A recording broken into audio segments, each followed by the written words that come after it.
लोगों को ये तो पता है कि एसएससी सीजीएल के थ्रू एक्साइज में, इनकम टैक्स में, सीबीआई में, इस टाइप के बहुत अच्छे अच्छे डिपार्टमेंट्स में जॉब लगती है। लेकिन यहाँ बहुत से लोगों को ही नहीं पता कि और भी कौन से डिपार्टमेंट्स होते हैं। एक्चुअल में एसएससी के थ्रू बहुत सारे डिपार्टमेंट्स में जॉब लगती हैं, बहुत अच्छी अच्छी जॉब्स लगती हैं, लेकिन लोगों ने सिर्फ ये कुछ चुनिंदा फेमस डिपार्टमेंट्स के बारे में ही सुना हुआ है। तो आज मैं आपको इस वीडियो में सारे डिपार्टमेंट्स में सारी जॉब्स के बारे में बताऊंगा कि एसएससी के थ्रू आपकी किस किस डिपार्टमेंट में क्या क्या जॉब लग सकती है। स्टार्ट करेंगे हम एक्साइज इंस्पेक्टर के थ्रू। एक्साइज इंस्पेक्टर की ग्रेड पे होती है 4600 और एक्साइज इंस्पेक्टर का जो पे लेवल होता है 7। जो एज लिमिट चाहिए एक्साइज इंस्पेक्टर के लिए वो चाहिए अप टू 30 ईयर्स। और अगर सीपीटी रिक्वायरमेंट की बात करें तो हाँ, सीपीटी क्वालिफाई करना बहुत ज़रूरी है एक्साइज इंस्पेक्टर के लिए। अगर आप सीपीटी में फेल होते हो तो ये जॉब आपको नहीं मिलेगी, आपको इसकी जगह जो कोई और आपने प्रेफरेंस भरी होगी वो मिल जाएगी। तो सीपीटी में पास होना बहुत ज़रूरी है। और कलर ब्लाइंड कैंडिडेट्स के लिए जॉब सूटेबल नहीं है, तो कोई भी कलर ब्लाइंड कैंडिडेट इस जॉब को मत भरना, क्योंकि अगर आपने ये किसी कलर ब्लाइंड कैंडिडेट ने भर दी और मान लो कि उसके सारे लेवल ठीक पास हो गए, वो एंड तक पहुंच गया, तो एंड में फाइनल में भी उसको बाहर कर दिया जाएगा और उसको ये नौकरी नहीं मिलेगी। तो आप इस चीज़ का खासकर ध्यान रखना, जो भी कलर ब्लाइंड है, और अपनी प्रेफरेंस भरने से पहले अपना कलर ब्लाइंडनेस ज़रूर चेक करवा लेना, क्योंकि बहुत से लोगों को पता ही नहीं होता कि वो कलर ब्लाइंड है। तो इस चीज़ का खासकर ध्यान रखना है आपने। इसके बाद अगर सेकंड बात करें तो वो है प्रिवेंटिव ऑफिसर की। प्रिवेंटिव ऑफिसर में भी सारी चीज़ें वही सेम होती हैं जो कि एक्साइज इंस्पेक्टर के लिए क्राइटेरिया होता है, और सब कुछ सिमिलर सा ही रहता है। जैसे ग्रेड पे भी 4600 रहती है, पे लेवल 7 रहती है, एज लिमिट वही 30 ईयर्स रहती है, सीपीटी ज़रूर चाहिए, इसको क्वालिफाई होना चाहिए सीपीटी, और कलर बैंड एलिजिबल नहीं है। इसके बाद एग्जामिनर की बात करें तो एग्जामिनर का भी सेम क्राइटेरिया रहता है जो कि एक्साइज इंस्पेक्टर और प्रिवेंटिव ऑफिसर का रहता है, एग्जैक्टली सेम का सेम होता है। इसके बाद जो नेक्स्ट बात करें इनकम टैक्स इंस्पेक्टर, इस जॉब के बारे में आप सब लोगों ने ज़रूर सुना होगा, बहुत ही अच्छी जॉब है। इसका भी ग्रेड पे 4600 है, पे लेवल 7 है, age limit up to 30 years है। लेकिन जहाँ डिफरेंस आता है, डिफरेंस ये है कि इसमें सीपीटी की कोई ज़रूरत नहीं है, आपको सीपीटी में क्वालिफाई होने की, क्या सीपीटी देने की कोई ज़रूरत नहीं है अगर आपको ये पोस्ट चाहिए तो। और कलर बैंड कैंडिडेट्स इसके लिए अलाउड हैं, कलर बैंड कैंडिडेट्स इसके लिए एलिजिबल हैं। इसके बाद अगर अगली बात करें तो assistant section officer in ministry of external affairs, ये बहुत ही अच्छी जॉब है, बहुत लोगों की ड्रीम पोस्ट होती है, क्योंकि इसमें फॉरेन पोस्टिंग्स भी मिलती हैं आपको। इसमें आपको इंडिया में रहने का मौका तो मिलेगा ही मिलेगा, उसके साथ साथ आपको देश पूरे वर्ल्ड में जितने बहुत बढ़िया बढ़िया अच्छी अच्छी कंट्रीज़ हैं, हर कंट्री में रहने का मौका मिलेगा आपको। इसका ग्रेड पे 4600 होता है, पे लेवल 7 होता है, एज लिमिट 20 से 30 ईयर्स होती है, मतलब 20 साल से छोटा नहीं अप्लाई कर सकता इसके लिए। CPT requirement yes, colour blind candidates इसके लिए अलाउड हैं, कलर ब्लाइंड कैंडिडेट्स इस जॉब को भर सकते हैं। इसके बाद अगर बात करें तो सीबीआई बहुत ही पावरफुल डिपार्टमेंट है, और आप सब लोगों ने तो सुना ही होगा, सेंट्रल ब्यूरो ऑफ इन्वेस्टिगेशन। इसमें आपको सब इंस्पेक्टर की जॉब मिलती है, और ये बहुत पावरफुल डिपार्टमेंट होता है। ग्रेड पे 4600 होता है, पे लेवल 7 होता है। लेकिन इस जॉब में जो सैलरी होती है वो जितनी भी बाकी जॉब्स हैं उन सब जॉब से, ऑलमोस्ट सब जॉब से ज़्यादा रहती है, क्योंकि इसमें एक स्पेशल अलाउंस मिलता है। इसके साथ साथ जो एज लिमिट है वो 20 से 30 ईयर्स है। सीपीटी रिक्वायरमेंट नहीं चाहिए आपको, सीपीटी क्वालिफाई करने की कोई ज़रूरत नहीं है। कलर ब्लाइंड कैंडिडेट्स बिल्कुल अलाउड हैं इसके लिए, वो अप्लाई कर सकते हैं। नेक्स्ट पोस्ट की बात करते हैं, assistant enforcement officer in enforcement directorate. आप सब लोगों ने ज़रूर सुना होगा इस डिपार्टमेंट के बारे में, ये आए दिन न्यूज़ में रहता है किसी ना किसी कारण की वजह से। आप देखना, ये बहुत मतलब अच्छा डिपार्टमेंट है। इसकी भी ग्रेड पे 4600 है, पे लेवल 7 है, age limit up to 30 years है। सीपीटी रिक्वायरमेंट नो नहीं चाहिए, सीपीटी आपको क्वालिफाई करना कोई ज़रूरत नहीं है। और कलर ब्लाइंड कैंडिडेट जो है वो इसके लिए अप्लाई ना करें, क्योंकि मैं आपको पहले भी बताया कि अगर किसी कलर ब्लाइंड कैंडिडेट ने अप्लाई कर दिया, उसकी सारी स्टेज क्लियर हो गई और वो एंड में पहुंचा अगर, तो एंड में मेडिकल में भी उसे बाहर कर दिया जाएगा और उसे जॉब नहीं मिलेगी। इसके बाद बात करेंगे सब इंस्पेक्टर इन एनआईए, नेशनल इन्वेस्टिगेशन एजेंसी। इससे पहले मैं आपको एक इंपॉर्टेंट बात बता देता हूँ कि जो मैं आपको एज बता रहा हूँ ना, एज लिमिट, ये जनरली जिस साल का फॉर्म होता है, जिस साल की नोटिफिकेशन होती है, जनरली उस साल 1 अगस्त तक का होता है। लेकिन कभी कभार किसी साल ये चेंज करके 1 जनवरी भी कर देते हैं। तो आप इसके बारे में ज़रूर उस नोटिफिकेशन को पढ़ लेना ये फॉर्म फिल करने से पहले, और जब भी ये फुल फिल करोगे आप अपनी प्रेफरेंस वगैरह, तो नोटिफिकेशन को ज़रूर अच्छे से पढ़ लेना, सारी चीज़ें पढ़ना, उसके बाद ही प्रेफरेंस फिल करना। तो चलिए एसआई इन एनआईए की बात करते हैं। ग्रेड पे 4200 होता है, पे लेवल 6 होता है, age limit up to 30 years होती है। सीपीटी की कोई रिक्वायरमेंट नहीं है, सीपीटी क्वालिफाई करने की कोई ज़रूरत नहीं है, और कलर ब्लाइंड कैंडिडेट्स इसके लिए एलिजिबल नहीं है, वो ये पोस्ट ना भरें। इसके बाद हम बात करेंगे narcotics inspector. Grade pay 4600, pay level 7, age limit वही same up to 30 years. CPT देने की कोई ज़रूरत नहीं है, कोई रिक्वायरमेंट नहीं है, कलर ब्लाइंड कैंडिडेट्स इसके लिए एलिजिबल नहीं है। इसी सेम डिपार्टमेंट में इंस्पेक्टर के साथ साथ सब इंस्पेक्टर की भी वैकेंसी होती है, बस फर्क ये होता है कि जिसके ज़्यादा मार्क्स, जितने अच्छे मार्क्स उतनी अच्छी पोस्ट। तो अगर सब इंस्पेक्टर इन नारकोटिक्स की बात करें तो एक ग्रेड पे 2400 होता है और पे लेवल 4 होता है। इसमें एज लिमिट 18 से 27 साल है, मतलब 18 साल से छोटा नहीं होना चाहिए, 27 साल से बड़ा नहीं होना चाहिए एस्पिरेंट। सीपीटी की कोई ज़रूरत नहीं है और कलर बाइंड कैंडिडेट अप्लाई नहीं कर सकते। इसके बाद अगली अगर बात करें तो इंटेलिजेंस ब्यूरो में ASO, assistant section officer in intelligence bureau, आप सब लोगों ने ज़रूर सुना होगा। बहुत ही अच्छा और बहुत ही पावरफुल डिपार्टमेंट है। ग्रेड पे 4600 है, पे लेवल 7 है, एज लिमिट वही सेम है अप टू 30 ईयर। सीपीटी की कोई ज़रूरत नहीं है, कोई रिक्वायरमेंट नहीं है और कलर बैंड कैंडिडेट्स अप्लाई नहीं कर सकते इस डिपार्टमेंट में। कलर बैंड कैंडिडेट ज़रूर ध्यान रखना हर डिपार्टमेंट में अपना अप्लाई करने से पहले, अपनी प्रेफरेंस भरने से पहले। Assistant section officer in railways, ministry of railways में एएसओ होते हैं। ये बहुत अच्छी जॉब मानी जाती है। ग्रेड पे 4600 होती है, पे लेवल 7 होती है, एज लिमिट वही होती है 20 से 30 ईयर्स। सीपीटी की कोई ज़रूरत नहीं होती इसमें और कलर बैंड कैंडिडेट्स इसके लिए एलिजिबल हैं। ये बहुत अच्छी चीज़ है, इसके लिए कलर बैंड कैंडिडेट जा सकते हैं। इसके बाद अगर बात करें तो assistant section officer in CSS, central secretariat services, same grade pay 4600, pay level 7, as 20 से 30 ईयर्स, मतलब 20 साल से छोटा नहीं होना चाहिए, 30 साल से ज़्यादा नहीं होनी चाहिए एज। सीपीटी चाहिए इसके लिए और कलर ब्लाइंड कैंडिडेट्स इसके लिए एलिजिबल हैं, उनके लिए सूटेबल जॉब है, वो भर सकते हैं। ये भी बहुत अच्छी जॉब मानी जाती है। ये जो लोग कहते हैं ना मिनिस्ट्रीज में एएसओ वगैरह, ये वही होती है एएसओ इन सीएसएस। इसके बाद बात करते हैं एएसओ इन डिफेंस मिनिस्ट्री। इसमें grade pay 4600, pay level 7, age limit 20 to 30 year. CPT की रिक्वायरमेंट है, कलर ब्लाइंड कैंडिडेट्स इसके लिए अप्लाई कर सकते हैं, उनके लिए सूटेबल जॉब है। अगली पे आते हैं असिस्टेंट इन कैट यानी कि सेंट्रल एडमिनिस्ट्रेटिव ट्रिब्यूनल।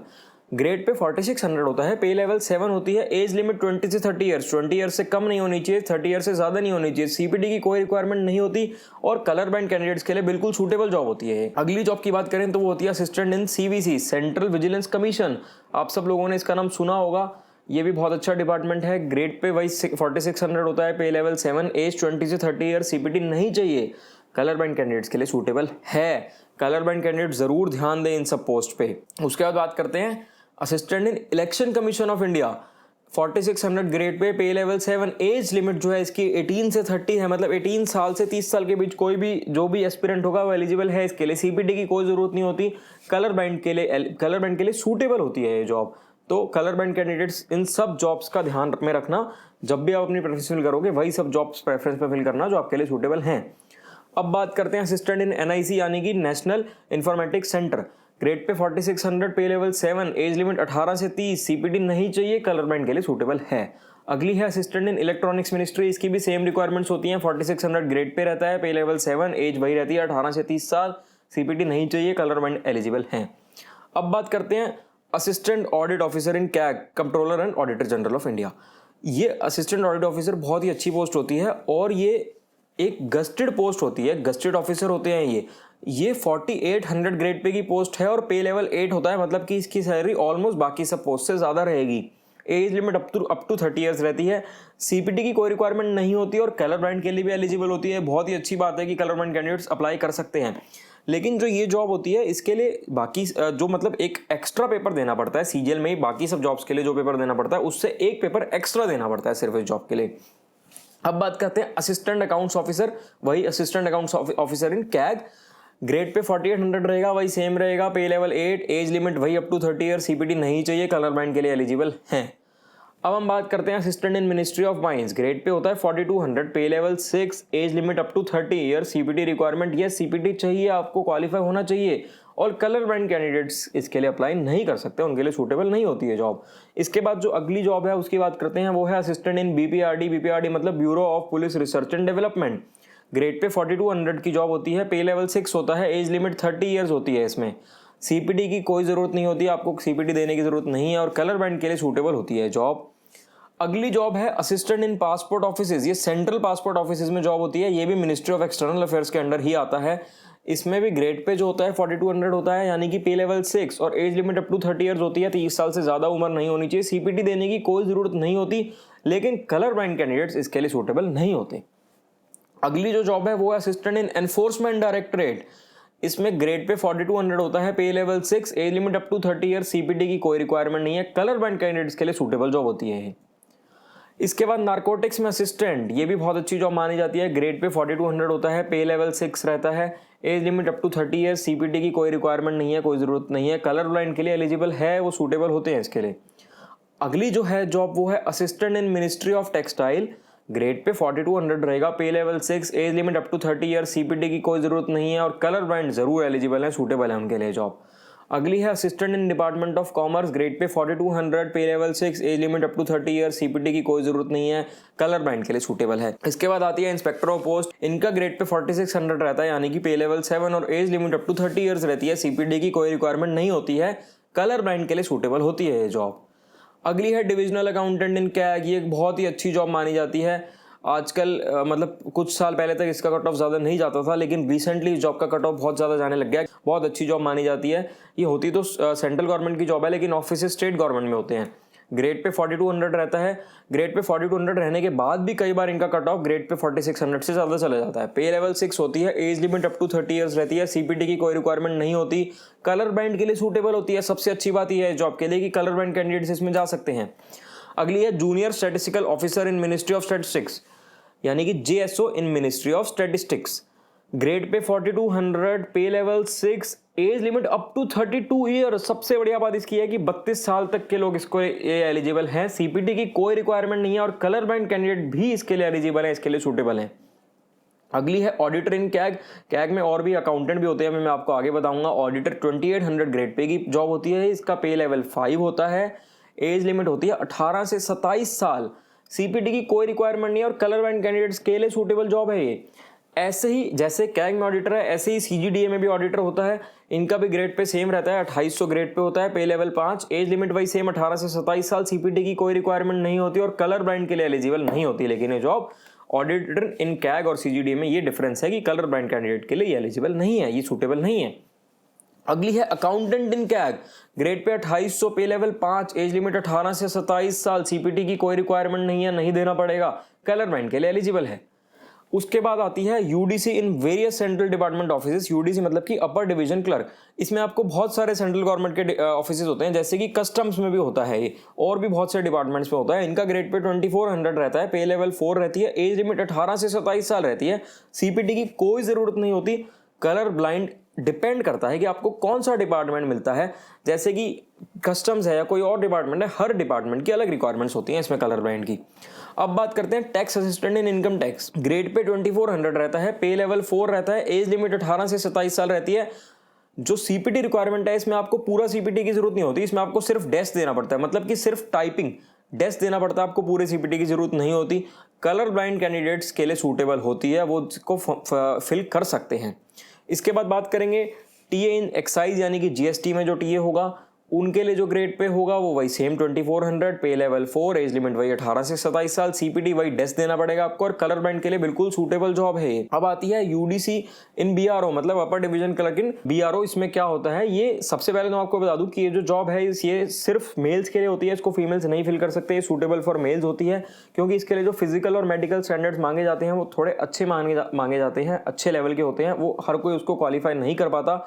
तो जो मेल्स भी इसको फिल करेंगे वो भी बहुत सोच समझ कर फिल करना, क्योंकि उन फिजिकल और मेडिकल स्टैंडर्ड्स को मीट कर पाना बहुत इजी नहीं है, हर कोई इसको मीट नहीं कर पाएगा, तो वो सब देखने के बाद ही इसको फिल करना।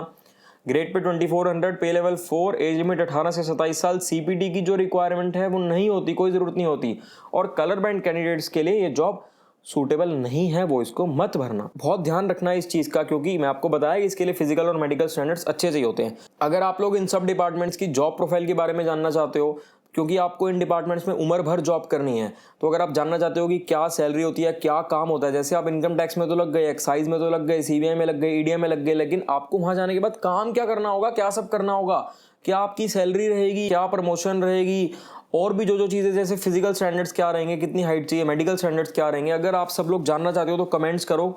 जिस पोस्ट के बारे में आप जानना चाहते हो बताओ, मैं उस हर पोस्ट के बारे में कंप्लीट डिटेल वीडियो बना दूंगा जिसमें मैं सब कुछ बता दूंगा आपको। ये आपके बहुत काम आने वाले हैं, क्योंकि पोस्ट प्रेफरेंस भरने से पहले इसकी बहुत ज़रूरत होती है। बहुत सारे ऐसे लोग होते हैं जिन्हें पता ही नहीं होता कि क्या जॉब प्रोफाइल है, और वो ऐसे ही कुछ भी भर देते हैं और फिर बाद में जाके कई बार रिग्रेट करते हैं कि यार ये तो गलत मैंने जॉब भर दी। तो आपको ये पता होना बहुत ज़रूरी है। उसके बाद मैंने सीजीएल के एग्जाम पैटर्न पे ऑलरेडी एक वीडियो बनाई हुई है, और मैंने बुक से रिलेटेड भी एक वीडियो बनाई हुई है। बहुत से लोग पूछते हैं बुक से रिलेटेड, मॉक टेस्ट से रिलेटेड, इन सब टॉपिक्स पे मैंने वीडियो बनाई हुई है, आप मेरे चैनल में जाके देख सकते हैं उनको। अगर आपको मेरी ये वीडियो अच्छी लगी हो, हेल्पफुल लगी हो, तो ज़्यादा से ज़्यादा लोगों तक शेयर करो, ज़्यादा से ज़्यादा लोगों तक पहुँचाओ, ताकि सबके काम आ सके, उनको अपनी पोस्ट प्रेफरेंस भरने में मदद मिल सके। और इसको लाइक करो, शेयर करो और मेरे चैनल को सब्सक्राइब करो। चलो फिर मिलते हैं अब अगली वीडियो में।